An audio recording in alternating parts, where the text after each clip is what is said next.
বন্ধুরা, তোমরা দেখছো all India rankers YouTube channel এবং আজকে আমরা চলে এসেছি পার্ট 2 সংবিধানের মৌলিক অধিকার নিয়ে আলোচনা করেছিলাম। আগের ক্লাসে আমরা ডিটেলস এবং বেসিক কনসেপ্টগুলো তো আমরা দেখে নিয়েছিলাম, তাই তো তো টপ ইম্পর্টেন্ট কোশ্চেনগুলো চলছে, তার এমসিকিউ ফরম্যাটের আমাদের পরবর্তী যে কোশ্চেনগুলো রয়েছে সেগুলো দেখবো, যেগুলো তোমাদের রেলের এক্সামে বিভিন্ন এক্সামে বারবার কিন্তু কমন এসেছে এই ধরনের কোশ্চেনগুলো, যেগুলো পরীক্ষায় বারবার আসছে। তো চলো পার্ট 2তে যে সমস্ত ইম্পর্টেন্ট কোশ্চেন আছে সেগুলো দেখে নিই। তার আগে তোমরা সকলে সাবস্ক্রাইব করে রাখবে, যারা করোনি লাইক করে দেবে সকলে, এবং শেয়ার কিন্তু সকলে করে দেবে। আর তোমরা সকলে টেলিগ্রাম চ্যানেলে যুক্ত হয়ে যাবে। ডিসক্রিপশন বক্সে তোমাদের লিঙ্ক দেওয়া রয়েছে, দুটো টেলিগ্রাম আছে, দুটোতেই যুক্ত হবে। আর পরবর্তী আমাদের যে প্রশ্ন রয়েছে, আমাদের কোশ্চেন শুরু হচ্ছে এখান থেকে। কোন দেশের সংবিধান থেকে মৌলিক অধিকার ভারতের সংবিধানে যুক্ত করা হয়েছিল? তো এইগুলো আমরা আগেই দেখেছিলাম, এই কোশ্চেনগুলো বারবার এসেছে, ওই জন্য তোমাদের নেওয়া হয়েছে। তো এখানে মৌলিক অধিকার, যেটা কিন্তু আমাদের আমেরিকার সংবিধান থেকে নেওয়া হয়েছে মৌলিক অধিকার, এবং এই যে মৌলিক অধিকার রয়েছে এটা সংবিধানের কত নম্বর পার্টে আছে? পার্ট নাম্বার 3-তে রয়েছে মৌলিক অধিকার, ফান্ডামেন্টাল রাইট। এবং এই মৌলিক অধিকার তোমাদের ফার্স্টে ছিল আমাদের কতগুলো? 7টা ছিল, যদিও আমাদের বর্তমানে টোটাল রয়েছে কটা? 6টা। একটা বাদ দেওয়া হয়েছে সম্পত্তির অধিকার, যেটা 44তম অ্যামেন্ডমেন্ট অ্যাক্ট 1978 সালে, যেটা বাদ দেওয়া হয়েছিল, তাই তো তো আগের ক্লাসে এগুলো আমরা দেখেছিলাম। এবং এখানে আমরা দেখছি যে বর্তমান সংবিধানে আমাদের 6টা কিন্তু আর্টিকেল আছে, 6টা কিন্তু এখানে আমাদের মৌলিক অধিকার রয়েছে, যেগুলো কিন্তু পার্ট নাম্বার 3-তে রয়েছে। এবং আর্টিকেল নাম্বার এটা কভার করছে কত? যেটা কিন্তু তোমাদের কভার করছে 12 থেকে 35 নম্বর আর্টিকেলের মধ্যে কভার করে যাচ্ছে এই মৌলিক অধিকার, যেটা আমেরিকার সংবিধান থেকে নেওয়া হয়েছে। পরের কোশ্চেন আছে, ভারতের সংবিধানের 20 থেকে 22 নম্বর ধারায় যে জীবন এবং ব্যক্তিগত স্বাধীনতার অধিকার দেওয়া হয়েছে তা ভোগ করতে পারে কারা? এখানে কিন্তু আমাদের যে নাগরিকরা রয়েছে, আমাদের যে সিটিজেনশিপ রয়েছে, যারা ইন্ডিয়া এবং যারা ইন্ডিয়ার রেসিডেন্ট হিসাবে রয়েছে, এবং যারা অনাগরিক, আমাদের ভারতের একদম তারা নাগরিকত্ব নয়, তারাও কিন্তু এই 20 থেকে 22 নম্বর ধারা অনুযায়ী এই জীবন এবং ব্যক্তিগত স্বাধীনতার অধিকার তাদের কিন্তু দেওয়া হয়েছে। ঠিক আছে, উভয়কেই কিন্তু দেওয়া হয়েছে, নাগরিক এবং অনাগরিক। পরবর্তী প্রশ্ন আছে, ভারতের সংবিধানের 15 নম্বর আর্টিকেলের ক্লজ নম্বর 4 যেটা রয়েছে উপধারা অনুযায়ী নিম্নলিখিত যে সামাজিক এবং শিক্ষাক্ষেত্রে অনগ্রসর শ্রেণীর জন্য বিশেষ ব্যবস্থা গ্রহণ করতে পারবে, এটা কে করতে পারবে? এটা কিন্তু রাষ্ট্র করতে পারবে। কে করবে? রাষ্ট্র। গুরুত্বপূর্ণ কোশ্চেন, এগুলো কিন্তু অলরেডি তোমাদের বারবার কমন এসেছে। পরের কোশ্চেন আছে, আনকমন মনে হতে পারে কোশ্চেনগুলো, ঠিক আছে, যদিও কিন্তু এগুলো কিন্তু বারবার কমন এসেছে, ঠিক আছে। তো পরের কোশ্চেন আছে, এটা ভারতের সংবিধানের ড্যাশ ধারায় বলা হয়েছে যে শুধুমাত্র জাতি, ধর্ম, বর্ণ বা জন্মস্থান বা তাদের যে কোনো একটির ভিত্তিতে নাগরিকদের কোনো প্রকার বৈষম্য করা যাবে না। তো কোনো ধরনের বৈষম্য করা যাবে না তাদের জাতি, ধর্ম, বর্ণ এবং জন্মস্থানের ভেদে তাদের কোনো রকম বৈষম্য করা যাবে না, এটা কিন্তু বলা রয়েছে সংবিধানের কত নম্বর আর্টিকেলে? যেটা কিন্তু আর্টিকেল নাম্বার 15-তে রয়েছে, ঠিক আছে। এটা কিন্তু সাম্যতার অধিকারে রয়েছে, যে এটা কিন্তু 15 নম্বর আর্টিকেলে আমাদের পড়ে যাচ্ছে, সাম্যতার যে আমাদের অধিকার রয়েছে, প্রথম অধিকার। পরে কোশ্চেন রয়েছে, আর এই রাইট টু ইকুয়ালিটি অর্থাৎ সমতার যে অধিকার, যেটা কিন্তু আমাদের আর্টিকেল নাম্বার 14 to 18, 14 থেকে 18 নম্বর আর্টিকেলে কিন্তু এটা রয়েছে। পরে কোশ্চেন আছে, নিম্নলিখিত কোনটিকে রাজনৈতিক অধিকার অর্থাৎ পলিটিক্যাল রাইট হিসাবে গণ্য করা যায় না? তো পলিটিক্যাল রাইট হিসাবে গণ্য করা যায় না, যেটা কিন্তু ভোট দানের অধিকার, যেটা কিন্তু গণ্য করা যায়। আমাদের জীবনের যে প্রতিদ্বন্দ্বিতা করার অধিকার, এটাও রয়েছে, এবং সরকারের শাসন ব্যবস্থা সম্পর্কে অভিযোগ করার অধিকারও, এগুলো কিন্তু আমাদের গণ্য করা যায়, কিন্তু যায় না কোনটা? জীবনের অধিকার, যেটা কিন্তু আমাদের রাজনৈতিক অধিকারের মধ্যে পড়ে না। পরবর্তী প্রশ্ন রয়েছে, ভারতের সংবিধান অনুযায়ী মৌলিক অধিকারের রক্ষাকর্তাকে? অত্যন্ত গুরুত্বপূর্ণ, তার কারণ আমাদের এই সমস্ত যে মৌলিক অধিকারগুলো রয়েছে সেগুলো যদি কোনো রকমভাবে লঙ্ঘিত হয়, তাহলে আমরা ডাইরেক্ট সুপ্রিম কোর্টে যেতে পারি। আর্টিকেল 32 সেই পাওয়ারটা দেয়, যেটা কিন্তু সংবিধানের আমাদের কী রয়েছে, যেটা কিন্তু বি.আর. আম্বেদকর বলেছিলেন, এটাকে হার্ট অ্যান্ড সোল বলেছিলেন, তাই তো তো এটা হচ্ছে সংবিধানের আত্মা বলা হচ্ছে। তার কারণ হচ্ছে এই 32 নম্বর আর্টিকেল হচ্ছে অত্যন্ত গুরুত্বপূর্ণ, যেটা হচ্ছে সাংবিধানিক রিমেডি অর্থাৎ সাংবিধানিক প্রতিবিধানের অধিকার হিসাবে কাজ করছে। এই সুপ্রিম কোর্ট আমরা যেতে পারি এই 32 নম্বর আর্টিকেলের প্রয়োগের মাধ্যমে, যদি কোনো রকম আমাদের মৌলিক অধিকার হ্রাস পায় বা লঙ্ঘিত হয়। তো এটাই কিন্তু আমাদের পাওয়ার দিচ্ছে সুপ্রিম কোর্ট। পরবর্তী প্রশ্ন আছে, সুপ্রিম কোর্ট অথবা হাইকোর্ট নিম্নলিখিত কোন লেখটি জারি করার মাধ্যমে অধস্তন কর্তৃপক্ষের আদেশে দমন করতে পারে? তো এখানে করতে পারে যেহেতু বলেছে, সেটা কিন্তু কো ওভারিন্টো, এই যে লেখটা রয়েছে এটা কিন্তু অধস্তন কর্তৃপক্ষের আদেশকে দমন করতে পারে, যেটা কিন্তু সুপ্রিম কোর্ট বা হাইকোর্ট। পরের কোশ্চেন আছে, ভারতের সংবিধানে কোন ধারা শোষণের বিরুদ্ধে অধিকারের সাথে সম্পর্কিত? তো শোষণের বিরুদ্ধে অধিকার, যেটা কিন্তু আমরা জানি, আগেই দেখেছিলাম। আগের ক্লাসটা যারা দেখোনি অবশ্যই দেখে নেবে, পার্ট 1টা অত্যন্ত গুরুত্বপূর্ণ, কারণ ওখানে বেসিক তোমাদের একদম ডিটেল করানো রয়েছে। তো এখানে কিন্তু আমাদের রাইট অ্যান্সার হয়ে যাবে 23 থেকে 24 নম্বর আর্টিকেলে কিন্তু সাথে যুক্ত এখানে আমাদের রয়েছে শোষণের বিরুদ্ধে অধিকারের সম্পর্কে। পরবর্তী যে আমাদের কোশ্চেনগুলো রয়েছে অবশ্যই তোমরা দেখে নেবে। 14 থেকে 18 যেটা কিন্তু আমরা দেখেছিলাম সাম্যতার অধিকার, 14 থেকে 18, এবং 19 থেকে 22 তোমরা বলো, এটা কিন্তু আমাদের ছিল কি স্বাধীনতার অধিকার। এছাড়া 25 থেকে 28 কী ছিল আমাদের? 25 থেকে 28 যেটা ছিল সেটা তোমরা কমেন্ট সেকশনে জানাও, যারা যারা ক্লাস দেখেছো আগের ক্লাস। পরে কোশ্চেন আছে, ভারতীয় সংবিধানে কোন ধারা নাগরিকদের ওপর শোষণ ও অত্যাচারের নিষিদ্ধ করেছে? তো শোষণ এবং অত্যাচার নিষিদ্ধ করেছে, এটা কোন নাম্বার আর্টিকেলটা রয়েছে? যেটা কিন্তু আমাদের রাইট অ্যান্সার হয়ে যাবে কত? 23 নম্বর আর্টিকেলের মাধ্যমে কিন্তু শোষণ এবং অত্যাচার নিষিদ্ধ করা হয়েছে নাগরিকদের উপর। পরবর্তী প্রশ্ন আছে, ভারতীয় সংবিধানের মহিলা ও শিশুরা সংরক্ষিত রয়েছে, এটা কত নম্বর ধারায় রয়েছে?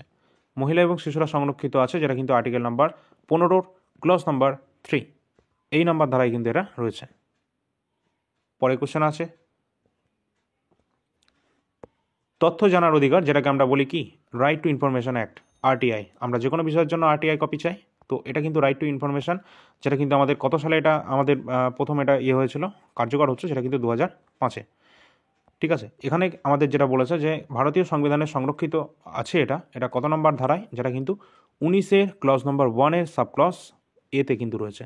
19-এর ক্লজ নম্বর এর সাবক্লজ এতে রয়েছে, সি নয়, এতে। ঠিক আছে, তো এটা আমাদের রাইট অ্যান্সার হয়ে যাবে রাইট টু ইনফরমেশন। পরে কোশ্চেন আছে,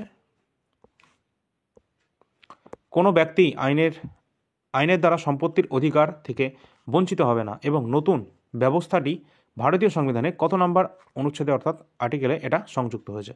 তো এটা কিন্তু আমাদের রয়েছে, যেটা আমরা সকলেই জানি, সম্পত্তির অধিকার, যেটা কিন্তু আগে আমাদের কী ছিল, ফান্ডামেন্টাল রাইটের অংশ ছিল, কিন্তু এটা বর্তমানে সরিয়ে দেওয়া হয়েছে, যেটা কিন্তু 44তম অ্যামেন্ডমেন্ট অ্যাক্ট 1978 সালে যেটা হয়েছিল তার মাধ্যমে। এবং এখানে কিন্তু এটা বর্তমানে রয়েছে যেটা, সেটা কিন্তু 300A নম্বর আর্টিকেলে রয়েছে। কোথায় আছে? 300A-তে। আর এটা একটা লিগাল রাইট বর্তমানে। ঠিক আছে, তো এখানে আমাদের রাইট অ্যান্সার হয়ে যাবে অপশান নাম্বার 1। পরবর্তী প্রশ্ন আছে,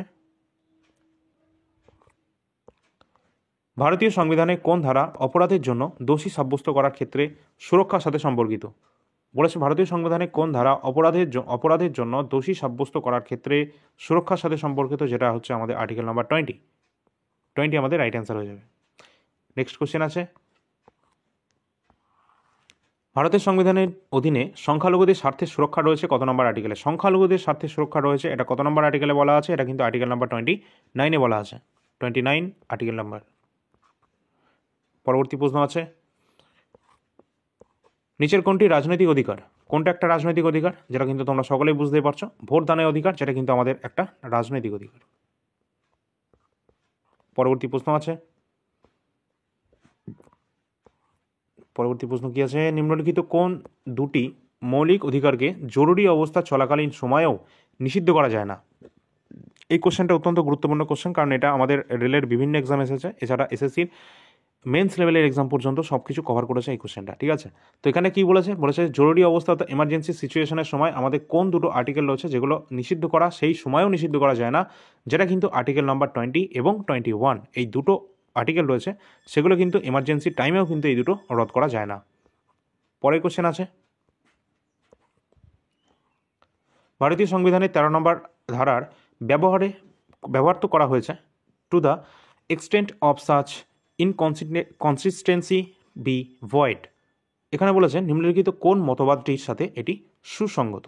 এখানে কিন্তু আমাদের রাইট অ্যান্সার হবে যেটা লঙ্ঘন করার মতবাদ, এটা আমাদের রাইট অ্যান্সার হয়ে যাবে। পরবর্তী প্রশ্ন আছে, নিম্নলিখিত মৌলিক অধিকারগুলির মধ্যে কোনটি ভারতের নাগরিক এবং বিদেশি উভয়ের জন্য উপলব্ধ? অর্থাৎ উভয়ের জন্যই কিন্তু এটা উপলব্ধ রয়েছে, ভারতের নাগরিকদের জন্য এবং বিদেশিদের জন্য কিন্তু রয়েছে, যেটা কিন্তু একটু আগে আমরা বলেছিলাম, তোমরা অ্যান্সার করার চেষ্টা করতে পারো। এখানে আমাদের রাইট অ্যান্সার কোনটা হবে অবশ্যই তোমরা দেখে নেবে, যেটা কিন্তু আমাদের রাইট অ্যান্সার হতে চলেছে, যেটা ধর্মীয় বিষয় পরিচালনার স্বাধীনতা, যেটা কিন্তু আর্টিকেল নাম্বার 26, এটা আমাদের রাইট অ্যান্সার হয়ে যাবে, যেখানে কিন্তু নাগরিক এবং বিদেশি উভয়ের জন্য কিন্তু এটা উপলব্ধ রয়েছে।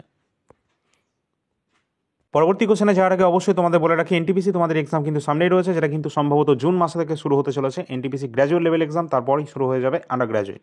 তো এখানে কিন্তু আন্ডার গ্র্যাজুয়েট তোমাদের জুলাই মাসের দিকে হয়ে যাবে, যদিও তোমরা এটা দেখে নেবে যে জুনের শেষের দিক থেকে তোমাদের শুরু হয়ে যাবে। তো দুটোই তোমাদের কিন্তু একদম কাছাকাছি রয়েছে এক্সামটা, 50 কি 60 দিনের কাছাকাছি তোমাদের এক্সামের এখনও ডিউরেশন যেটা রয়েছে।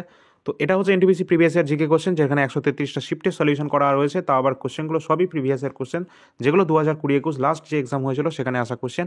সমস্ত জিকে কোশ্চেনগুলো এখানে রয়েছে। এখানে টোটাল যে নাম্বার অফ কোশ্চেন, যেটা কিন্তু 5000 প্লাস কিন্তু এখানে কোশ্চেন সংখ্যা রয়েছে, সবই ওয়ান লাইনের ফরম্যাট এবং একদম ওয়ান লাইনের ফরম্যাটে রয়েছে বাংলা ভাষায়, এবং তোমরা এটা প্রিন্টও করতে পারবে। 300 প্লাস কিন্তু এখানে পেজ সংখ্যা হয়ে যাবে। তার কারণ হচ্ছে এখানে 5000 প্লাস, অর্থাৎ অনেক নাম্বার অফ কোশ্চেন রয়েছে। 40টা করে প্রতিটা শিফটে কোশ্চেন আছে, 133টা শিফটের কোশ্চেন এটা। তাই জন্য কিন্তু তোমাদের পেজ সংখ্যা 300 প্লাস হয়ে যাবে। পিডিএফটা তোমরা দুটো পার্টে পেয়ে যাবে এটা, ঠিক আছে। যার প্রয়োজন আছে তোমরা যোগাযোগ করে নেবে, ডিসক্রিপশন বক্সে হোয়াটসঅ্যাপ নাম্বার দেওয়া আছে। 99 টাকায় কিন্তু সম্পূর্ণ পিডিএফটা তোমরা পেয়ে যাবে। ডিসক্রিপশন বক্সে এই নাম্বারটা তোমরা পেয়ে যাবে, এই নাম্বারের মাধ্যমে তোমরা যোগাযোগ করে নেবে হোয়াটসঅ্যাপের মাধ্যমে। 99 তোমরা পে করে সম্পূর্ণ পিডিএফ বাই করতে পারবে। এছাড়া এর ক্লাসও কিন্তু এই চ্যানেলে দেওয়া রয়েছে, all India rankers YouTube channel. এখানে কিন্তু তোমরা ক্লাস পেয়ে যাবে, এখানে প্লেলিস্ট করা রয়েছে, ডিটেল ক্লাসের সলিউশন দেওয়া রয়েছে, তোমরা অবশ্যই ক্লাসটা দেখে নিতে পারো। 30টা শিফটের সলিউশন এখানে দেওয়া রয়েছে। আর এটা হচ্ছে বায়োলজি অর্থাৎ জীবনবিজ্ঞানে তোমাদের কোশ্চেন পেপার, যেটা কিন্তু একদম লাস্ট আমাদের যে 10 বছরের যে কোশ্চেন রেল এবং এসএসসির ইম্পর্টেন্ট কোশ্চেনগুলো এখানে কিন্তু নেওয়া রয়েছে। রেলের সমস্ত এক্সামের কোশ্চেন এখানে কিন্তু রয়েছে, যেটা কিন্তু একদম ওয়ান স্টপ সলিউশন হতে যাচ্ছে আমাদের রেলের এক্সামের জন্য। বিশেষ করে যারা গ্রুপ ডি এক্সাম দেবে এবং এনটিপিসি এক্সাম দেবে, বিশেষ করে গ্রুপ ডি, তার কারণ তাদের জন্য সায়েন্সের আলাদা করে একটা সেকশন থাকে। তো এখানে প্রচুর নাম্বার অফ কোশ্চেন আমাদের থাকে সায়েন্স থেকে। তার মধ্যে কিন্তু একটা বায়োলজি রয়েছে, বায়োলজি থেকে তোমাদের এখনও পর্যন্ত যে সমস্ত কোশ্চেনগুলো রয়েছে লাস্ট 10 ইয়ার্সের সমস্ত প্রশ্ন এখানে কিন্তু চ্যাপ্টার ওয়াইজ কিন্তু এখানে রাখা রয়েছে। প্রতিটা চ্যাপ্টারে যে কোশ্চেনগুলো তোমরা এখানে দেখতে পাচ্ছ, এবং এটা কিন্তু সম্পূর্ণটা তোমরা প্রিন্ট আউট করতে পারবে, প্রিন্টেবল ফরম্যাট রয়েছে, A4 সাইজ। এবং এই যে পিডিএফটা রয়েছে টোটাল কিন্তু এখানে 70টা পেজ সংখ্যা রয়েছে। এটা ডেমো পিডিএফ, এটা তোমরা হোয়াটসঅ্যাপে যোগাযোগ করলে পেয়ে যাবে ডেমো পিডিএফটি। এবং এখানে 70টা কিন্তু পেজে কভার করা রয়েছে। কতগুলো কোশ্চেন আছে? 1250 প্লাস কিন্তু এখানে কোশ্চেন সংখ্যা রয়েছে এই বায়োলজির কোশ্চেন, ঠিক আছে সব। এবং ফিজিক্স এবং কেমিস্ট্রি তোমরা খুব তাড়াতাড়ি পেয়ে যাবে। এবং এখানে যে পেজ আমাদের যে এই যে কোশ্চেনগুলো, এর প্রাইস কটা রয়েছে, এটা কিন্তু প্রাইস রয়েছে শুধুমাত্র আমাদের 60 টাকা কিন্তু প্রাইস রয়েছে। তোমরা ডিসক্রিপশন বক্স থেকে তোমরা যোগাযোগ করে নেবে, ডিসক্রিপশন বক্সের নাম্বার দেওয়া রয়েছে। রেল এবং এসএসসি সব থেকে বেশি রেলে যা দেখলাম 2024-এর কোশ্চেনগুলো প্রচুর পরিমাণে কারেন্ট অ্যাফেয়ার্স কিন্তু কমন এসেছে তোমাদের এই কারেন্ট অ্যাফেয়ার্সগুলো আমাদের এই পিডিএফ থেকে। এছাড়া রেলে প্রচুর পরিমাণে কারেন্ট অ্যাফেয়ার্স জিজ্ঞাসা করা হচ্ছে। আপকামিং তোমরা যে সমস্ত কোশ্চেনগুলো হচ্ছে বা আপকামিং যেগুলো হবে তোমাদের এনটিপিসি বা গ্রুপটি, সেগুলোতেও কিন্তু প্রচুর পরিমাণে কারেন্ট অ্যাফেয়ার্স জিজ্ঞাসা করার সম্ভাবনা রয়েছে। যেমনটা আমরা 2024-এ আরপিএফ, এসআই কনস্টেবল এবং এএলপি টেকনিশিয়ান এই সমস্ত পেপারগুলো দেখলাম 2024-এ। তো অবশ্যই তোমরা কিন্তু দেখে নেবে। এবং সম্প্রতি কিন্তু তোমাদের কিন্তু এখানে আবার নতুন করে এএলপি ভ্যাকেন্সিও চলে এসেছে, যেটা তোমরা দেখে নিয়েছো। 9000 প্লাস কিন্তু তোমাদের ভ্যাকেন্সি রয়েছে, প্রায় 10,000-এর কাছে। অবশ্যই তোমরা দেখে নেবে, যারা যারা অ্যাপ্লাই করবে অবশ্যই অ্যাপ্লাই করে নিতে পারো। ডিসক্রিপশন বক্সে আমাদের টেলিগ্রামের লিঙ্ক রয়েছে, সেখানে তোমাদের ডিটেলস একদম যে নোটিফিকেশনটা সেটা দেওয়া রয়েছে। এবং এই যে কারেন্ট অ্যাফেয়ার্স রয়েছে, এটা কিন্তু তোমাদের টপ 100 কারেন্ট অ্যাফেয়ার্স রয়েছে, যেটা কিন্তু প্রতি মাসের 100টা করে টপ 100 কোশ্চেন আছে। টোটাল 12 মাসে 1200 প্লাস কিন্তু এখানে কিন্তু কোশ্চেন আছে। এবং 2024-এর যে কোশ্চেনগুলো রয়েছে জানুয়ারি থেকে ডিসেম্বর কমপ্লিট রয়েছে। এবং এর সাথে কিন্তু তোমরা একটা জিস্ট পাবে, যেটা লাস্ট টাইম রিভিশনের জন্য তোমাদের হেল্প করবে। এই যে জিস্ট এটা কিন্তু সব থেকে বেশি গুরুত্বপূর্ণ, কারণ এর প্রতি লাইনে লাইনে কোশ্চেন একদম মানে প্রতিটা লাইন থেকে একদম কোশ্চেন কিন্তু অলরেডি চলে এসেছে। তোমরা কোশ্চেনগুলো দেখে নিতে পারো। প্রতিটা লাইনে কিন্তু যে কোশ্চেনগুলো রয়েছে এক একটা প্রশ্ন একদম গুরুত্বপূর্ণ, একটাও কিন্তু এখানে বাদ দেওয়ার মতো নয়। এখানে কিন্তু টোটাল পেজ সংখ্যা রয়েছে 50টা। অনেক কোশ্চেন রয়েছে এখানে যে কটা কোশ্চেন রয়েছে সব কটা কমপ্লিট করে যেতে হবে, কারণ এখান থেকেই প্রশ্ন তোমাদের ম্যাক্সিমামটা চলে আসবে। এছাড়া তোমরা 1200 প্লাস যে কোশ্চেন পাচ্ছ প্রতি মাসে টপ 100, তার সাথে তো ওইগুলো রয়েছে। ওই কমপ্লিট যদি করে ফেলতে পারো তোমরা ম্যাক্সিমাম কিন্তু কমন পেয়ে যাবে, ঠিক আছে। অবশ্যই তোমরা সেটা দেখে নেবে। এছাড়া অলিম্পিক 2024 সেটাও কিন্তু তোমাদের দেওয়া রয়েছে। এগুলো তোমরা পেয়ে যাচ্ছ শুধুমাত্র 80 টাকাতে। কমপ্লিট 2024-এ কারেন্ট অ্যাফেয়ার্স তোমরা 80 টাকায় পেয়ে যাচ্ছ। এছাড়া জানুয়ারি মাসে কারেন্ট অ্যাফেয়ার্সও রয়েছে, যেটা কিন্তু 15 টাকায় পেয়ে যাবে। জানুয়ারি 2025-এ কারেন্ট অ্যাফেয়ার্স এবং ফেব্রুয়ারি, মার্চ এগুলো তোমাদের রেডি হয়ে যাচ্ছে, যদিও তোমরা চেষ্টা করবে জানুয়ারি, ফেব্রুয়ারি, মার্চ একসাথে নিয়ে নেওয়ার, ঠিক আছে। এছাড়া সম্প্রতি পেপার হয়েছে আরপিএফ এসআই 2024-এর প্রিভিয়াস ইয়ার কোশ্চেন, যেটা 15টা শিফটে এক্সাম হয়েছিল। এই টোটালটা তা আবার চ্যাপ্টার ওয়াইজ কিন্তু এখানে রাখা রয়েছে। এখানে পিডিএফে অত্যন্ত গুরুত্বপূর্ণ এই কারণ এটা চ্যাপ্টার ওয়াইজ তোমাদের রাখা হয়েছে, যে সমস্ত কোশ্চেনগুলো জিজ্ঞাসা করা হয়েছে আরপিএফ এসআই 2024-এর জিকে কোশ্চেন। এখানে টোটাল 55টা পেজে কিন্তু কভার করা রয়েছে কমপ্লিট আমাদের কোশ্চেনগুলোকে। এবং এখানে টোটাল যে কোশ্চেনগুলো রয়েছে সেগুলো সবই প্রিন্টেবল ফরম্যাট, ওয়ান লাইনের ফরম্যাট, এবং তোমরা এটা প্রিন্ট করতে পারবে, ঠিক আছে। তো এই যে কোশ্চেনগুলো রয়েছে এগুলো গুরুত্বপূর্ণ এই কারণেই, কারণ এগুলো 2024-এর একদম লেটেস্ট কোশ্চেন। সামনে তোমাদের যে সমস্ত এক্সাম হতে যাচ্ছে রেলের, সেগুলোর জন্য গুরুত্বপূর্ণ। এই সম্পূর্ণ পিডিএফটা তোমরা কিন্তু 35 টাকাতে পেয়ে যাচ্ছ, আরপিএফ এসআই 2024-এর প্রিভিয়াস ইয়ার জিকে কোশ্চেন। আর আমাদের কাছে বর্তমানে যে কটা ইবুক বা পিডিএফ বর্তমানে অ্যাভেলেবেল রয়েছে সেগুলো প্রাইস সহ এখানে তোমরা দেখতে পাচ্ছ। যার যেটা প্রয়োজন আছে অবশ্যই ডিসক্রিপশন বক্সে নাম্বার দেওয়া রয়েছে, তোমরা যোগাযোগ করে নেবে এটাতে। ঠিক আছে, গুরুত্বপূর্ণ কোশ্চেন অবশ্যই তোমাদের কিন্তু কারেন্ট অ্যাফেয়ার্স এবং এনটিপিসি প্রচুর মাত্রায় কিন্তু এখান থেকে কমন আসবে। এবং এসএসসি জিডি 2026কে যারা টার্গেট করছো তারা কিন্তু 2024-এ পিআইকিউ জিকেটা কমপ্লিট করতে পারো, যেখানে 53টা শিফটের সলিউশন করা আছে বাংলাতে শিফট ওয়াইজ। এবং তোমাদের কিন্তু এখানে 2025-এর যে কোশ্চেনগুলো হয়েছে সেগুলো তোমরা চ্যাপ্টার ওয়াইজ পাবে। ঠিক আছে, এই কোশ্চেনগুলো চ্যাপ্টার ওয়াইজ তোমাদের রেডি হচ্ছে, খুব তাড়াতাড়ি সেটা অ্যাভেলেবেল হয়ে যাবে। আর তোমাদের এই দুটো সাল অবশ্যই তোমরা করে নেবে, কারণ এই দুটো সাল গুরুত্বপূর্ণ, একদম লেটেস্ট প্যাটার্ন। আর তোমাদের যদিও 2026-এরটা নভেম্বরের দিকে তোমাদের নোটিফিকেশান বার হবে, যদিও তার এক্সাম হবে সামনের বছর। পরবর্তী আমাদের কোশ্চেন আছে, উচ্চতর আদালত নিম্নলিখিত কোন লেখটি জারি করার মাধ্যমে নিম্নতর আদালতকে নিজ সীমার মধ্যে কাজ করতে নির্দেশ দেয়? নিজ সীমার মধ্যে উচ্চতর যে আদালত রয়েছে তারা নিম্নতর আদালতকে নিজ সীমার মধ্যে কাজ করার জন্য তাদের নির্দেশ দিয়ে থাকে। এটা আমাদের কোন লেখটি জারি করার মাধ্যমে হয়ে থাকে? যেটা কিন্তু আমাদের রাইট অ্যান্সার হয়ে যাবে প্রোহিবিশন, অর্থাৎ নিষেধীকরণ, যেটা কিন্তু আমাদের প্রোহিবিশন, এটা কিন্তু আমাদের রাইট অ্যান্সার হবে। পরের কোশ্চেন রয়েছে, সাংবিধানিক প্রতিবিধানের অধিকার বলতে কি বোঝায়? সাংবিধানিক প্রতিবিধানের অধিকার বলতে কি বোঝায়? যেটা কিন্তু রাইট অ্যান্সার হবে লঙ্ঘিত হয়েছে তাহলে তারা আদালতে যেতে পারে না। অর্থাৎ যদি কোনো কারণে নাগরিকদের মনে হয় যে রাষ্ট্র কর্তৃক মৌলিক অধিকার লঙ্ঘন করা হচ্ছে তাহলে তারা কিন্তু আদালতে যেতে পারে না, যেটা বলা হচ্ছে। যেটাই কিন্তু যেতে পারেন, এখানে কিন্তু না না এটা, ঠিক আছে, যেতে পারেন। তো এখানে আমাদের রাইট অ্যান্সার হবে এটাই, যে আমরা জানি যে আমাদের 32 নম্বর যে আর্টিকেলটা রয়েছে, যেটা কিন্তু আমরা জানি যে কনস্টিটিউশনাল রিমেডিজ কাজ করে এটা। তার কারণ এখানে একটা আর্টিকেলও যদি আমাদের মৌলিক অধিকারের মধ্যে একটাও যদি লঙ্ঘিত হয় তাহলে কিন্তু কোনো ব্যক্তি, সে যে কোনো ভারতের নাগরিক, তারা কিন্তু মনে করতে পারে, মনে করলে সে কিন্তু আমাদের সুপ্রিম কোর্টে কিন্তু ডাইরেক্ট চলে যেতে পারে এই 32 নম্বর আর্টিকেলের মাধ্যমে। ঠিক আছে, এটাই কিন্তু সংবিধানের যে প্রতিবিধানের অধিকার বা কনস্টিটিউশনাল রিমেডিস। ঠিক আছে, পরের কোশ্চেন আছে, নিচে আমাদের আছে কি, নিচের কোনটি সাংবিধানিক প্রতিবিধানের আওতায় পড়ে? সাংবিধানিক প্রতিবিধানের আওতায় পড়ে যায় কোনটা? যেটা কিন্তু আমাদের রাইট অ্যান্সার হয়ে যাবে কোনটা, পার্ট 3 দ্বারা প্রদত্ত যে সমস্ত অধিকারগুলো রয়েছে প্রয়োগের জন্য যথাযথ প্রক্রিয়ার মাধ্যমে সুপ্রিম কোর্টে যাওয়ার অধিকার নিশ্চিত করা হয়েছে। আমরা একটু আগেই যেটা দেখলাম সেটা এখানে বলা হয়েছে। একই কোশ্চেন কিন্তু তোমাদের ঘুরিয়ে ফিরিয়ে বারবার কিন্তু জিজ্ঞাসা করছে। ঠিক আছে, তো এইভাবে কিন্তু তোমাদের কিন্তু কোশ্চেন রিপিট হয়। অনেকে বলবে সেম টু সেম কোশ্চেন কোথায় রিপিট হচ্ছে, তো এই তো কোশ্চেন তোমাদের রিপিট হচ্ছে। একই কোশ্চেন, আগের কোশ্চেনটা যেমন বললো সাংবিধানিক প্রতিবিধানের অধিকার বলতে কী বোঝায়, ঠিক সেরকম কোশ্চেনটা আবার জিজ্ঞাসা করলো যে কোনটা এই প্রতিবিধানের আওতায় পড়ে যায়। যেটা কিন্তু পার্ট 3 দ্বারা প্রদত্ত যে সমস্ত মৌলিক অধিকার রয়েছে যেগুলো একটাও যদি লঙ্ঘন করা হয় তাহলে সেটা আর্টিকেল 32 এর মাধ্যমে আমরা ডাইরেক্ট সুপ্রিম কোর্টে যেতে পারি। সেটাই হচ্ছে এই সাংবিধানিক প্রতিবিধানের অধিকার। পরের কোশ্চেন রয়েছে, সংবিধানের যে 32 নম্বর ধারায় আবার একই কোশ্চেন জিজ্ঞাসা করছে কোন মৌলিক অধিকার সম্বন্ধে বলা রয়েছে? যেটা কিন্তু অবশ্যই আমাদের রাইট অ্যান্সার হয়ে যাবে কি, সাংবিধানিক প্রতিবিধানের অধিকার, আর্টিকেল 32। পরবর্তী কোশ্চেন আছে, নিম্নলিখিত কোন অধিকারটি মানবাধিকারের সাথে সংবিধান স্বীকৃত মৌলিক অধিকারও বটে? যেটা কিন্তু অবশ্যই আমরা দেখেছিলাম 2005-এর RTI, right to information act. যেটা কি বলা হয়, যেটা কিন্তু মানবাধিকারের সাথে সংবিধানের স্বীকৃতি মৌলিক অধিকারও একটা, যেটা কিন্তু তথ্য জানার অধিকার, রাইট টু ইনফরমেশন, যেটা 2005-এর। পরবর্তী প্রশ্ন রয়েছে, মৌলিক অধিকার ভোগ করতে দেওয়া হয় না কাকে? এখানে মৌলিক অধিকার ভোগ করতে দেওয়া হয় না বলতে কাকে বোঝানো হচ্ছে? দেউলিয়া ব্যক্তিকে, বিদেশিকে, নাকি দুরারোগ্য ব্যক্তিকে, নাকি রাজনৈতিক অপরাধে দণ্ডিত ব্যক্তিকে? অবশ্যই মৌলিক অধিকার ভোগ করতে দেওয়া হয় না রাজনৈতিক অপরাধে দণ্ডিত কোনো ব্যক্তিকে এখানে কিন্তু মৌলিক অধিকার ভোগ করতে দেওয়া হয় না।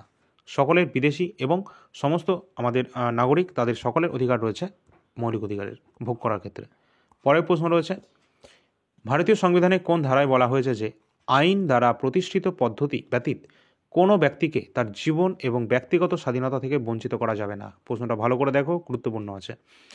বলেছে ভারতের যে সংবিধান রয়েছে কোন ধারায় বলা হয়েছে আইন দ্বারা প্রতিষ্ঠিত পদ্ধতি ছাড়া কোনো ব্যক্তিকে তার জীবন এবং ব্যক্তিগত স্বাধীনতা থেকে বঞ্চিত করা যাবে না, যেটা কিন্তু আর্টিকেল 21-এ রয়েছে। আর এই আর্টিকেল 21 এমন একটা আর্টিকেল যেটা কিন্তু তোমাদের এমার্জেন্সি টাইমে কিন্তু এটা রদ করা যায় না। ঠিক আছে, পরের কোশ্চেন আছে,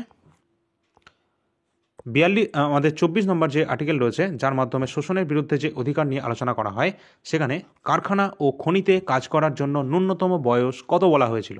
যেটা কিন্তু আমরা দেখেছিলাম 6 থেকে 14 বছর বয়সীদের তো এখানে বিনামূল্যে শিক্ষার কথা বলা হয়েছিল, এবং এখানে কিন্তু দেখেছিলাম যে 14 বছর যে সমস্ত বয়সীরা রয়েছে তাদের কিন্তু 24 নম্বর আর্টিকেলে এটা বলা রয়েছে। 14 আর 24 এটা মুখস্থ করার জন্য ভালো, ঠিক আছে? 14 বছর আর 24 নম্বর আর্টিকেল, ঠিক আছে? তো 24 নম্বর আর্টিকেলেই রয়েছে যে 14 বছরের কম বয়সী কোনো শিশুকে খনি বা বিপজ্জনক কোনো কাজে বা কারখানাতে নিযুক্ত করা যাবে না। তো এটা কিন্তু আমরা দেখেছিলাম আর্টিকেল 24-এ, ঠিক আছে? আগের ক্লাসটা যারা দেখোনি অবশ্যই দেখে নেবে, ওটা সবথেকে বেশি গুরুত্বপূর্ণ, তারপর এই ক্লাসটা দেখবে, তাহলে ভালো জিনিসটা বুঝতে পারবে।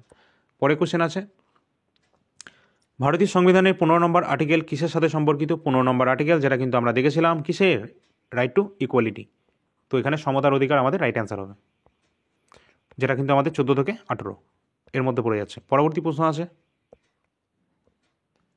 ভারতীয় সংবিধানের 19 নম্বর আর্টিকেলের ক্লজ নম্বর 1-এর সাব ক্লজ ডি যেটা উপধারা রয়েছে, এখানে যে অধীনে নিম্নলিখিত অধিকারটি 21 নম্বর ধারার সাথে সামঞ্জস্যপূর্ণ, অর্থাৎ এমন একটা আর্টিকেল রয়েছে যেটা 21 নম্বর ধারার সাথে সামঞ্জস্যপূর্ণ, যেটা কিন্তু আমাদের বিদেশ ভ্রমণের অধিকার।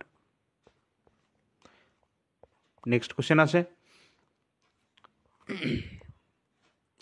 ভারতীয় সংবিধানে অনুযায়ী মৌলিক অধিকার বলবৎ করার ক্ষমতা কাকে দেওয়া হয়েছে? তো মৌলিক অধিকার বলবৎ করার ক্ষমতা আমাদের কাকে কাকে দেওয়া হয়েছে? একটা তো দেওয়া হয়েছে সুপ্রিম কোর্টকে, এবং একটা দেওয়া হয়েছে হাইকোর্টকে। দুজনাই কিন্তু কি করে রিট জারি করতে পারে তোমরা সকলে জানো। এবং তোমাদের জন্য একটা সবথেকে বেশি গুরুত্বপূর্ণ একটা কোশ্চেন, যেটা তোমাদের হোমওয়ার্কের কোশ্চেন আমি দিচ্ছি, এখনই দিয়ে দিচ্ছি, যেটা হচ্ছে কত নম্বর আর্টিকেলের মাধ্যমে সুপ্রিম কোর্ট এবং হাইকোর্ট রিট জারি করে? সুপ্রিম কোর্ট কত নম্বর আর্টিকেলের মাধ্যমে জারি করে এবং হাইকোর্ট কত নম্বর আর্টিকেলের মাধ্যমে রিট জারি করে? এই দুটো কোশ্চেনের যে আর্টিকেল দুটো সেটা তোমরা কমেন্ট সেকশনে জানাবে। এই দুটোই কোশ্চেন কিন্তু মেন্স লেভেলের কোশ্চেন, অবশ্যই বিভিন্ন এক্সামে আমাদের রাজ্যে সহ অন্যান্য যে সমস্ত আমাদের, এমনকি ইউপিএসসিতেও তোমাদের এই ধরনের কোশ্চেন কিন্তু জিজ্ঞাসা করা হয়েছে, ঠিক আছে? অবশ্যই কিন্তু এটা অ্যান্সার করবে সকলে। একটা মোস্ট ইম্পর্টেন্ট কোশ্চেন, অবশ্যই তোমরা দেখতে হবে সামনের সমস্ত এক্সামে, ঠিক আছে? রেল, এসএসসি সমস্ত এক্সামেই দেখতে হবে। নিম্নোক্ত মৌলিক অধিকারগুলোর মধ্যে কোনটি একটি অনুমানমূলক পরিস্থিতিকে লঙ্ঘন করেছে, যেখানে সশস্ত্র বাহিনী একজন কর্মকর্তাকে একজন মহিলা বলে পদোন্নতি দেওয়া যায় না? কি বলছে কোশ্চেনটা? নিম্নোক্ত মৌলিক অধিকারের মধ্যে কোনটি একটি অনুমানমূলক পরিস্থিতিকে লঙ্ঘন করেছে, যেখানে সশস্ত্র বাহিনীর একজন কর্মকর্তাকে একজন মহিলা বলে পদোন্নতি দেওয়া যায় না? একজন মহিলা বলে তাকে পদোন্নতি দেওয়া যাবে না, এটা কোন আর্টিকেলের মাধ্যমে অনুমান করা হচ্ছে? তো আমরা দেখেছিলাম যে আমাদের যে সমতার অধিকার, যেটা কিন্তু রাইট টু ইকুয়ালিটি, এখানে বলাই রয়েছে যে আইনের চোখে সকলে সমান, তাই তো আমরা জানি। তো এখানে কিন্তু কেউ যদি বলে যে আমরা মানে সশস্ত্র বাহিনী ধরতে গেলে আমরা এই BSF, CRPF, CISF, ITBP, SSB এই সমস্ত যে সশস্ত্র বাহিনী রয়েছে, সেখানে দেখা গেলে একজন পুরুষ কর্মচারী রয়েছে এবং একজন মহিলা রয়েছে, সেখানে দেখা গেল বলা হচ্ছে যে একজন মহিলাকে সেই মহিলা বলে তাকে পদোন্নতি দেওয়া যাবে না। এটা কিন্তু কখনোই হবে না, ঠিক আছে? কারণ এটা রাইট টু ইকুয়ালিটি, এই সমতার অধিকারের আইনে কিন্তু এখানে কিন্তু বলা রয়েছে, এখানে কিন্তু সকলেই সমান। পরবর্তী প্রশ্ন আছে, সেটাই বলা হচ্ছে এখানে, প্রতিরোধমূলক আটক আইন ভারতীয় সংবিধানে কোন ধারার একটি অংশ? তো এটা কিন্তু আর্টিকেল নাম্বার 22-এর একটি অংশ। নেক্সট কোশ্চেন আছে, যদি ভালো লাগে সকলে একটা লাইক করে দেবে, শেয়ার কিন্তু সকলকে করা চাই, অবশ্যই করে দেবে তোমরা সকলে। পরবর্তী ক্লাসগুলো অবশ্যই দেখতে চ্যানেলটা সাবস্ক্রাইব করে রাখবে, এবং আগে অনেক ক্লাস ছিল যেটা এনটিপিসি প্রিভিয়াস ইয়ার কোশ্চেন, সেগুলো সব আগে থেকে তোমরা দেখে নেবে। 30টা কোশ্চেন অলরেডি করানো রয়েছে শিফট, এবং পরবর্তী 31 নম্বর শিফট নিয়ে পরবর্তী ক্লাসে আসবে, ঠিক আছে? এছাড়া এআইআর একাডেমি ইউটিউব চ্যানেলটা সাবস্ক্রাইব করে রাখবে, ওখানেও গুরুত্বপূর্ণ ক্লাস তোমরা পেয়ে যাবে। পরবর্তী প্রশ্ন আছে, নিচের কোনটি ভারতীয় সংবিধানের স্বাধীনতার অধিকারের মধ্যে পড়ে না? তো স্বাধীনতার অধিকারের মধ্যে পড়ে না কোনটা? ভালো করে কোশ্চেনগুলো দেখো। শান্তিপূর্ণ সমাবেত হওয়া এটা রয়েছে, এবং স্বাধীনভাবে ঘোরাফেরাও রয়েছে, বাক স্বাধীনতাও রয়েছে, এবং এটা কিন্তু আমাদের পড়ছে না, যেটা কিন্তু ভারতের সমগ্র ভূখণ্ড জুড়ে নিজের ধর্ম প্রচার করা, এটা কিন্তু কখনোই এটা কিন্তু বলা নেই, ঠিক আছে? চলো পরবর্তী প্রশ্ন রয়েছে, ভারতের সংবিধানে কোন অনুচ্ছেদে ধর্মের ভিত্তিতে বৈষম্য নিষিদ্ধ করা হয়েছে? ধর্মের ভিত্তিতে বৈষম্যকে নিষিদ্ধ করা হয়েছে, যেটা কিন্তু আর্টিকেল নাম্বার 15, ঠিক আছে? 15 নম্বর আর্টিকেলে কিন্তু এটা। চলো পরবর্তী প্রশ্ন আছে, ভারতের সংবিধান অনুসারে জীবন এবং ব্যক্তিগত এবং স্বাধীনতার সুরক্ষা, জীবন ও ব্যক্তিগত স্বাধীনতার যে সুরক্ষা নিচের কোন আর্টিকেলের একটি অংশ? অবশ্যই স্বাধীনতার অধিকারের একটা অংশ এগুলো। তো এখানে আমাদের রাইট অ্যান্সার হবে অপশন নাম্বার 2। পরবর্তী প্রশ্ন আছে, ভারতীয় সংবিধান কাদের স্বীকৃতি দেয়? কাদের স্বীকৃতি দেয় সংবিধান? এখানে ধর্মের ভিত্তিতে সংখ্যালঘু সম্প্রদায়, ভাষার ভিত্তিতে সংখ্যালঘু, নাকি ধর্ম ভাষার ভিত্তিতে সংখ্যালঘুদের, নাকি ধর্ম ভাষা এবং সংস্কৃতি ভিত্তিতে? অবশ্যই ধর্ম ভাষা সংস্কৃতি তিনটেতেই, ঠিক আছে? তো আমি তো ভাবলাম এখানে প্রথমটা, দ্বিতীয়টা, তৃতীয়টা সবগুলোই রাইট লাগছিল। যাই হোক, এখানে 4 নম্বর আর্টিকেলে তোমাদের সবকটাই রয়েছে ধর্ম, ভাষা, সংস্কৃতির ভিত্তিতে সংখ্যালঘু সম্প্রদায়কে স্বীকৃতি দেয় ভারতীয় সংবিধান। পরবর্তী প্রশ্ন রয়েছে, মৌলিক অধিকার বলবৎ করার ক্ষমতা কার আছে? মৌলিক অধিকারকে বলবৎ করার ক্ষমতা একই কোশ্চেন ঘুরিয়ে আবার দিচ্ছে, যেটা হচ্ছে আর্টিকেল 32, যেটা কিন্তু মৌলিক অধিকার লঙ্ঘন করা হলে আমরা সুপ্রিম কোর্টে যেতে পারি। অবশ্যই এটাই কিন্তু এখানে বলা হচ্ছে যে সুপ্রিম কোর্টই হচ্ছে মৌলিক অধিকার রক্ষাকর্তা। ঠিক আছে, মৌলিক অধিকারের রক্ষাকর্তা হচ্ছে এই সুপ্রিম কোর্ট। পরবর্তী প্রশ্ন আছে, ভারতীয় সংবিধানে কোন ধারার জাতীয় পতাকা উত্তোলনের অধিকার দেওয়া রয়েছে? ভারতীয় সংবিধানে কিন্তু আর্টিকেল নাম্বার 19 ক্লজ নাম্বার 1 কিন্তু এখানে বলা আছে ভারতের যে জাতীয় পতাকা যে উত্তোলন করার অধিকার কিন্তু দেওয়া রয়েছে। পরবর্তী প্রশ্ন আছে, ভারতীয় সংবিধানের আর্টিকেল নাম্বার 23 যে আর্টিকেলটা রয়েছে এখানে নিষিদ্ধ নয় কোনটা? কোনটা নিষিদ্ধ নয় বলেছে? তো নিষিদ্ধ আছে অবশ্যই বেগার খাটা, অবশ্যই নিষিদ্ধ। বলপূর্বক শ্রম করা অবশ্যই, মানব পাচার এগুলো তো কখনোই নিষিদ্ধ, এগুলো একদম। এবং জনগণকে বাধ্যতামূলক সেবা প্রদান এটা কিন্তু অবশ্যই নিষিদ্ধ হতে পারে না, সেটা তোমরা নিজেই বুঝতে পারবে। পরের কোশ্চেন আছে, রাষ্ট্রীয় নিরাপত্তার স্বার্থে নাগরিকদের কোন স্বাধীনতাটি ওপর রাষ্ট্র নিষেধাজ্ঞা জারি করতে পারে? বলেছে রাষ্ট্রের নিরাপত্তার স্বার্থে নাগরিকদের কোন স্বাধীনতাটির উপর রাষ্ট্র নিষেধাজ্ঞা জারি করতে পারে, যেটা কিন্তু বাক এবং মতামত প্রকাশের স্বাধীনতার উপর কিন্তু এটা করতে পারে, নিষেধাজ্ঞা জারি করতে পারে, কারণ এটা রাষ্ট্রের নিরাপত্তার স্বার্থে এটা কিন্তু তখনই করতে পারে নাগরিকদের উপর। পরের কোশ্চেন আছে, ভারতীয় সংবিধানে কোন ধারায় শিক্ষার অধিকারের ব্যাখ্যা করা হয়েছে? তো আমরা এর আগেও দেখেছি যে শিক্ষার অধিকারে ব্যাখ্যা করা হয়েছে, যেটা কিন্তু আর্টিকেল 21 ক্লজ তোমাদের এ নাম্বার আর্টিকেলে কিন্তু রয়েছে 21।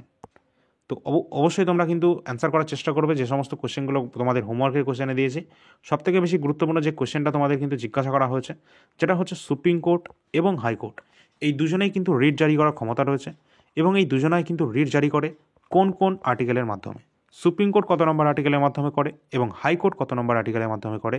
এই দুটো কোশ্চেন গুরুত্বপূর্ণ কোশ্চেন, বিভিন্ন এক্সামে কিন্তু বারবার এই কোশ্চেনগুলো এসেছে, যদিও এগুলো কিন্তু মেন্স লেভেলের এক্সামে এসেছে, তোমরা হয়তো দেখতেও পেয়েছো কিনা জানি না। যাই হোক, এখানে কিন্তু অবশ্যই তোমরা অ্যান্সার করবে, এটা হোমওয়ার্কের কোশ্চেন থাকছে, ঠিক আছে, যদিও তার অ্যান্সার তোমরা পরবর্তী ক্লাসে পেয়ে যাবে। তোমরা বারবার বলছিলে যে কোন বই সাজেস্ট করার জন্য ম্যাথ এবং জিআইয়ের জন্য, তোমাদের সামনেই তোমাদের গ্রুপ ডি এক্সামের জন্য বারবার বলছিলে, এবং গ্রুপ ডি এবং এনটিপিসি সকলের জন্য এই বই দুটো তোমরা ফলো করতে পারো, যেগুলো কিন্তু তোমাদের বাংলা ভাষায় রয়েছে, খুব সুন্দর বই রয়েছে, প্রতিটা টাইপের কোশ্চেন কিন্তু খুব সুন্দরভাবে রয়েছে। অবশ্যই আমি নিজে দেখেছি বলেই তারপর তোমাদের বলছি, ঠিক আছে, এমনটা কিছু কোনোটাই নয় যে তোমাদের কোনো রকমভাবে প্রমোশন করছি বা কোনো কিছু। তোমরা নিজের অফলাইন স্টোর থেকেও নিতে পারো, বা এখানে দেওয়া যে ট্যাগ অপশানটা পাবে সেখান থেকেও তোমরা অনলাইনের মাধ্যমে নিতে পারো, ঠিক আছে। ডিসক্রিপশন বক্সেও তোমাদের কিন্তু দেওয়া রয়েছে। এখানে কিন্তু ম্যাথের ক্ষেত্রে যে বইটা তোমাদের রেকমেন্ড করছি, যেটা হচ্ছে সুবীর দাসের ম্যাথের সলিউশন, যেটা কিন্তু তোমরা পেয়ে যাচ্ছ শুধুমাত্র বাংলা ভাষাতে, এটা পাওয়া যাচ্ছ, এবং 2025-এর কিন্তু একদম লেটেস্ট যে এডিশনটা রয়েছে সেটা কিন্তু তোমাদের রিলিজ করে দিয়েছে, ঠিক আছে, যদিও বারবার বইটা আউট অফ স্টক হয়ে যাচ্ছে। এবং জিআইয়ের জন্য যে বইটা রয়েছে সেটা হচ্ছে আর.এস. আগরওয়ালের একদম যে তোমাদের রেলের জন্য একদম সুন্দর একদম বেঙ্গলি ভার্সনে একটা বই রয়েছে, সেটা কিন্তু দারুণ বই রয়েছে, ঠিক আছে। প্রতিটা টাইপের কোশ্চেন কিন্তু এখানে খুব সুন্দরভাবে দেওয়া রয়েছে এবং ডিটেলসে। আর তোমরা বারবার বলছিলে এর সলিউশন যদি আমরা প্রোভাইড করতে পারি, তো চেষ্টা করবো ম্যাথের সলিউশন দেওয়ার, ঠিক আছে। তো অবশ্যই জিআইটা এখন তো অবশ্যই হবে না, ঠিক আছে, একদম কনফার্ম এটা একদম হবেই না। এবং তোমাদের ম্যাথের ক্ষেত্রে কিন্তু তোমাদের সুবীর দাসের বইটা তোমরা ফলো করতে পারো, এবং আর.এস. আগরওয়াল বইটা তোমরা জিআইয়ের জন্য কিন্তু এটা ফলো করতে পারো, দুটোই তোমাদের বেঙ্গলি মিডিয়াম, ঠিক আছে, বেঙ্গলি মিডিয়ামের জন্য।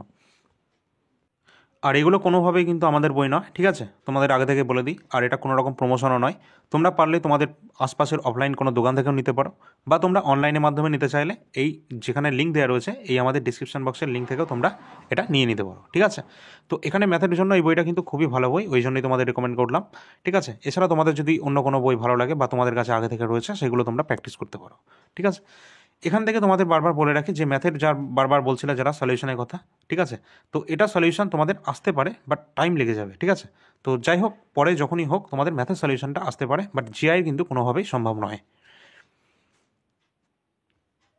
আর আমাদের কাছে যে সমস্ত জিকের জন্য যে পিডিএফগুলো অ্যাভেলেবেল রয়েছে এবং কারেন্ট অ্যাফেয়ার্স, তার জন্য তোমরা এই নম্বরে যোগাযোগ করতে পারবে। এই নাম্বারটা ডিসক্রিপশন বক্সে তোমাদের লিঙ্ক দেওয়া রয়েছে, ডাইরেক্ট হোয়াটসঅ্যাপের মাধ্যমে তোমরা যোগাযোগ করে নেবে। যে সমস্ত পিডিএফ রয়েছে সেই পিডিএফগুলো এখানে রয়েছে, তোমরা দেখতেই পাচ্ছ তার প্রাইস সহ, যার যেটা প্রয়োজন আছে অবশ্যই সেটা যোগাযোগ করে নেবে, ঠিক আছে। তো চলো পরবর্তী ক্লাস নিয়ে আসছি। পরবর্তী কোন টপিকের উপর আমাদের কোন ক্লাসটা থাকবে অবশ্যই সেটা তোমরা জানাতে ভুলবে না। এবং আমরা হাইকোর্ট এবং আমাদের যে সুপ্রিম কোর্ট রয়েছে তারা কত নম্বর আর্টিকেলের মাধ্যমে রিটটা জারি করে সেটা তোমরা অবশ্যই জানাবে। পরবর্তী টপিক আসছে আমাদের, ঠিক আছে? অবশ্যই সেটা তোমরা দেখে নেবে এবং টেলিগ্রাম চ্যানেলে যুক্ত হয়ে যাবে, ডিসক্রিপশনে তোমাদের লিঙ্ক দেওয়া রয়েছে। তো চলো পরবর্তী ক্লাস নিয়ে আসছি। ধন্যবাদ।